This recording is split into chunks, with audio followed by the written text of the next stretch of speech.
जय श्री कृष्णा। आइए जानते हैं सटतिला एकादशी कब है, शुभ मुहूर्त, पूजन विधि, महत्व, पारण का समय एवं इस दिन क्या करें क्या ना करें। वर्ष 2022 में शुक्रवार 28 जनवरी को सटतिला एकादशी मनाई जाएगी। इस एकादशी का अपने नाम के अनुसार ही तिल का बहुत महत्व माना गया है। इस दिन भगवान श्री विष्णु का पूजन करने तथा नहाने के जल में तिल मिलाकर स्नान करने, तिल का दान तथा तिल से हवन और तर्पण आदि करने का बहुत महत्व है। मान्यता अनुसार इस दिन तिल का अधिक से अधिक उपयोग करने से ज्यादा पुण्य फल मिलता है। वर्ष 2022 में पहले माह यानी जनवरी का यह दूसरा एकादशी व्रत है जो कि शुक्रवार को मनाया जाएगा। माघ मास के इस एकादशी के व्रत से सभी पापों का नाश होता है। माघ मास की दसवीं एकादशी के दिन मनुष्य को स्नान आदि करके शुद्ध रहना चाहिए। इंद्रियों को वश में करके काम, क्रोध, लोभ, मोह, अहंकार, ईर्ष्या तथा द्वेष आदि का त्याग कर भगवान का स्मरण करना चाहिए। एकादशी के दिन सफेद तिल का उपटन लगाकर पानी में तिल मिलाकर स्नान करना चाहिए।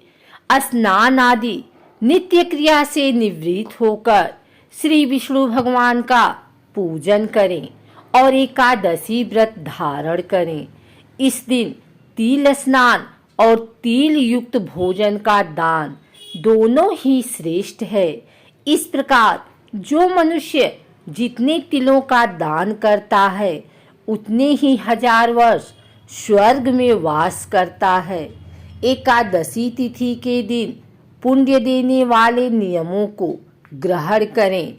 उसके दूसरे दिन धूप, दीप, नैवेद्य आदि से भगवान का पूजन करके खिचड़ी का भोग लगाएं।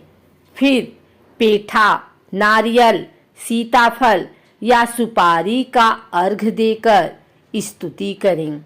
हे भगवान, आप दीनों को शरण देने वाले हैं। इस संसार सागर में फंसे हुओं का उद्धार करने वाले हैं।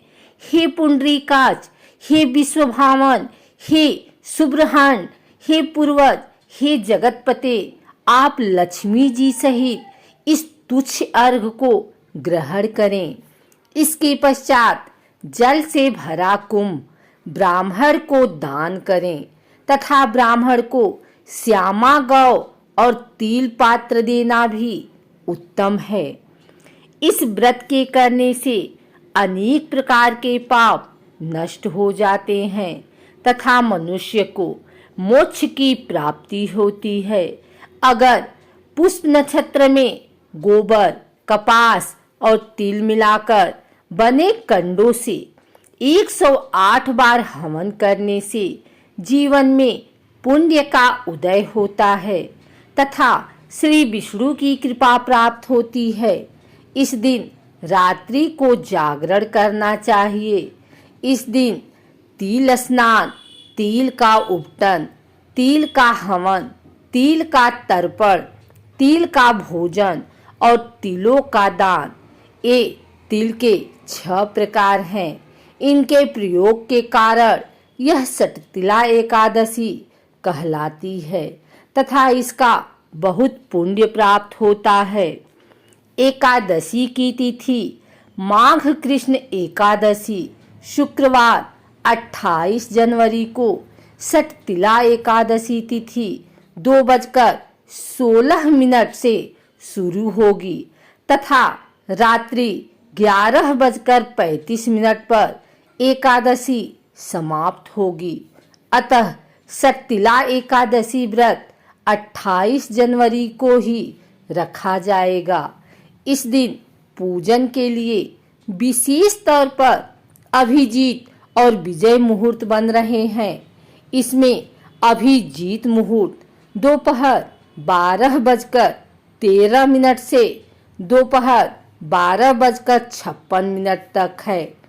विजय मुहूर्त दोपहर 2:22 से दोपहर 3:05 तक रहेगा।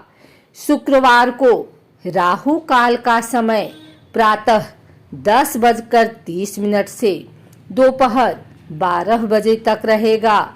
इस समय पूजन न करें। सटतिला एकादशी पारण व्रत तोड़ने का समय 29 जनवरी को 7:11 सुबह से 9:20 सुबह तक। पारण तिथि द्वादशी समाप्त होने का समय 8:37 शाम को है। एकादशी के दिन क्रोध न करते हुए मधुर वचन बोलना चाहिए। एकादशी का व्रत उपवास करने वालों को दशमी के दिन मांस, लहसुन, प्याज, मसूर की दाल आदि निषिद्ध वस्तुओं का सेवन नहीं करना चाहिए।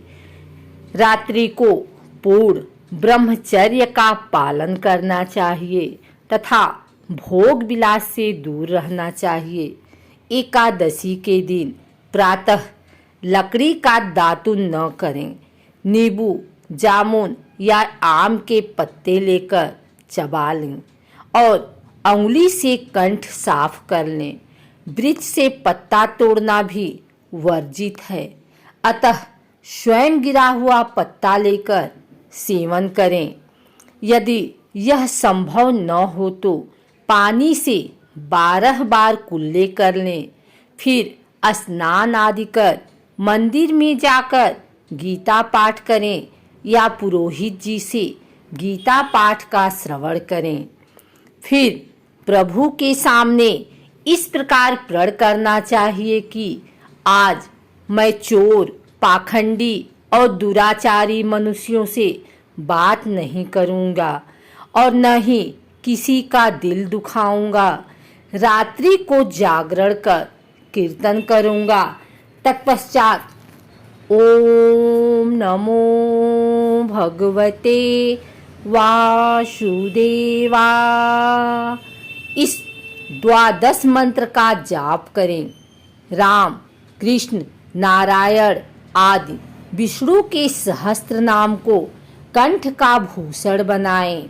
भगवान विष्णु का स्मरण कर प्रार्थना करें और कहें कि हे त्रिलोकीनाथ, मेरी लाज आपके हाथ है, अतः मुझे इस प्रण को पूरा करने की शक्ति प्रदान करना। यदि भूलवश किसी निंदक से बात कर ली तो भगवान सूर्य नारायण के दर्शन कर धूप दीप से श्री हरि की पूजा कर क्षमा मांग लेना चाहिए। एकादशी के दिन घर में झाड़ू नहीं लगाना चाहिए, क्योंकि चींटी आदि सूक्ष्म जीवों की मृत्यु का भय रहता है।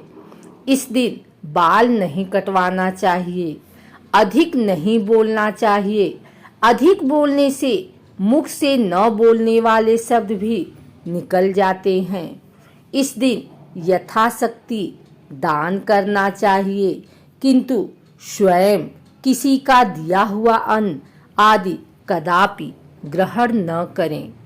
दशमी के साथ मिली हुई एकादशी वृद्ध मानी जाती है। वैष्णवों को योग्य द्वादशी मिली हुई है। एकादशी का व्रत करना चाहिए। त्रयोदशी आने से पूर्व व्रत का पारण करें।